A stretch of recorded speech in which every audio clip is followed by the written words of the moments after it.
Lil Durk's legal team has now formally responded to the government's latest arguments opposing his release on bond. To quickly recap for those who may not be up to speed, Lil Durk was initially named as co-conspirator 1 in the original indictment tied to the August 2022 murder of Lil Pab in Los Angeles. While not initially charged, Durk was later indicted after federal authorities arrested his co-defendants. In the first superseding indictment, prosecutors cited lyrics from several of Lil Durk's songs, most notably a track that allegedly featured a clip of Quando Rondo shouting, "No!" after Lil Pab was shot. The government argued that Durk used this track to commercialize Pab's death. In response, Durk's legal team argued that the song in question was recorded long before the shooting, 7 or 8 months earlier, and that the "No" audio clip was added later by fan-made social media edits, not by Durk or his team. They emphasized that the song was never officially released and that the clip was never part of any version created by Durk or his producers. Based on this, the defense filed a motion for bond reconsideration, claiming the government used misleading and false evidence, specifically the lyrics, to secure the indictment in the first place. Following that, the government filed a second superseding indictment, this time removing all references to the lyrics but stating that even without them, they had sufficient evidence to charge Lil Durk. They again opposed his release, arguing he posed both a danger and a flight risk, pointing out that he was allegedly on a flight attempting to leave the country at the time of his arrest and that he used fraudulent credit cards to fund travel for his associates involved in the alleged crime. Now, Durk's legal team has submitted a new reply in support of his bond request. The reply reiterates that the initial bond denial was based heavily on now-removed allegations, including the lyrics and the alleged bounty payment. It emphasizes that the government's decision to file a revised indictment without those key claims is essentially a concession that they were unreliable. The defense argues that what's left in the new indictment is significantly weaker, and that coupled with a strong bond package, there is no longer sufficient justification to keep Durk detained pending trial. The reason the government returned with a second superseding indictment was directly tied to the flaws highlighted in Lil Durk's initial motion for reconsideration of bond. That motion emphasized that the original indictment relied heavily on misleading lyrics to secure charges. In response, on May 1, 2025, the government filed the second superseding indictment, removing two major allegations that had been central to the earlier version. First, they eliminated the claim that Lil Durk glorified the murder of Savia Robinson, Lil Pab, through song lyrics. Second, they dropped the allegation that he ordered or paid others a bounty to carry out the killing. Critically, this new indictment came only after Durk filed his motion to dismiss and his request to revisit the detention order, suggesting the government filed it in reaction to weaknesses exposed by the defense.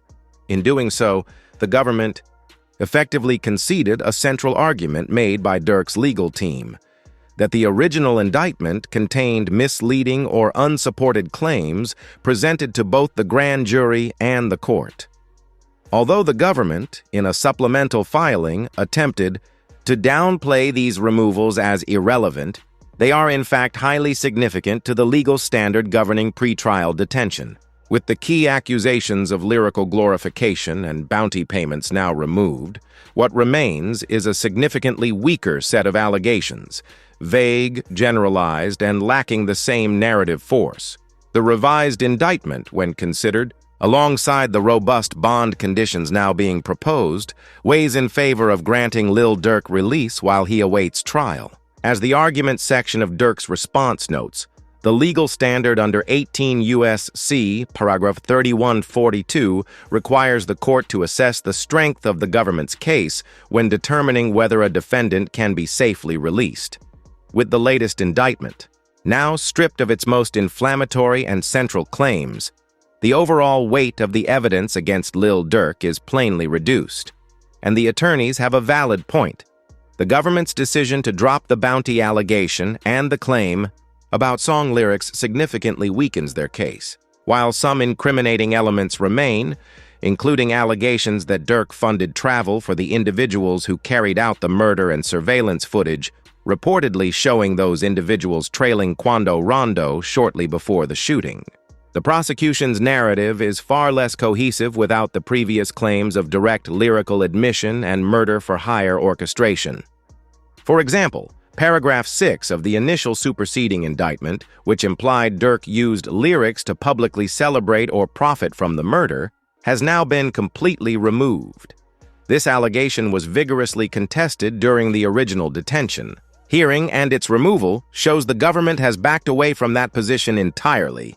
It was never immaterial, as the government now claims. On the contrary, it was clearly meant to suggest Durk had inside knowledge of the crime or was somehow confessing through his music. Similarly, paragraph 9 of the earlier indictment, which alleged that Lil Durk personally directed others to pay a bounty for the killing of Lil Pab, has also been removed. This is a critical change, especially since the court specifically cited that allegation during the original bond hearing as a key reason for ordering detention. Now that this claim has been formally dropped, the court's prior conclusion should be reassessed. In the original detention hearing, the court found dangerousness based on the allegation that Lil Durk exercised control over others who acted at his direction. The government emphasized that while Durk was not accused of personally committing the shooting, he allegedly orchestrated the actions of those involved. As quoted in that hearing, although the allegations are not that the defendant personally pulled the trigger, the allegations are that the defendant exercised a significant amount of control over other individuals and that those individuals were acting at his direction. However, now that the payment of a bounty allegation has been removed from the indictment, the foundation for that conclusion has been significantly weakened. Beyond the remaining allegations in the newly filed indictment, the government's case rests on vague or insubstantial pieces of so-called evidence. Most notably, a single ambiguous text message allegedly sent by Lil Durk, which reads, "Don't book no flights that have nothing to do with me or my name." That message is subject to multiple interpretations and does not clearly establish control or direction over others. The defense argues that no other specific or direct evidence has been presented that proves Lil Durk's alleged leadership or influence over those who carried out the crime. The government's assertions rely largely on generalized claims, many of which appear to stem from an informant whose credibility has not yet been tested in court, to sustain the narrative that Lil Durk is a danger to the community. These unchallenged statements fall short of justifying continued detention. While the second superseding indictment introduces a new stalking charge based on the fact that Lil Durk's associates were allegedly seen trailing Quando Rondo and Lil Pab in the lead-up to the shooting, the defense points out that this conduct was already alleged in the original indictment. The stalking charge adds no new factual allegations and is, therefore, immaterial to the court's detention analysis. Under subsection B, the defense emphasizes that reasonable conditions exist to protect the public and ensure Lil Durk's appearance in court. His legal team has submitted a comprehensive bond proposal that includes strict supervision conditions. One such condition is 24/7 licensed security. The court previously expressed concern that private security paid for by Lil Durk would not be independent or enforce the court's orders objectively, arguing that the firm would be working under Durk's direction, not the court's. To address that concern, Durk's legal team clarifies that the security company's role would not be to protect Durk personally, but to actively enforce the court's conditions. Their function would be akin to that of a compliance monitor, ensuring adherence to curfews or house arrest if ordered. The defense stresses that the security company would be accountable to the court, not to Durk, despite him funding the service. A specific communication plan with the court and pretrial services would be established if release is granted. This clarification directly addresses the judge's earlier skepticism. The defense contends that with these safeguards in place, Lil Durk would pose no threat to public safety and present no significant flight risk. Any violation of bond conditions would immediately trigger a report to the court, ensuring swift consequences. Flight risk. As I've mentioned in previous videos, the government's claim is that Lil Durk tried to flee the country after finding out his co-conspirators were being arrested.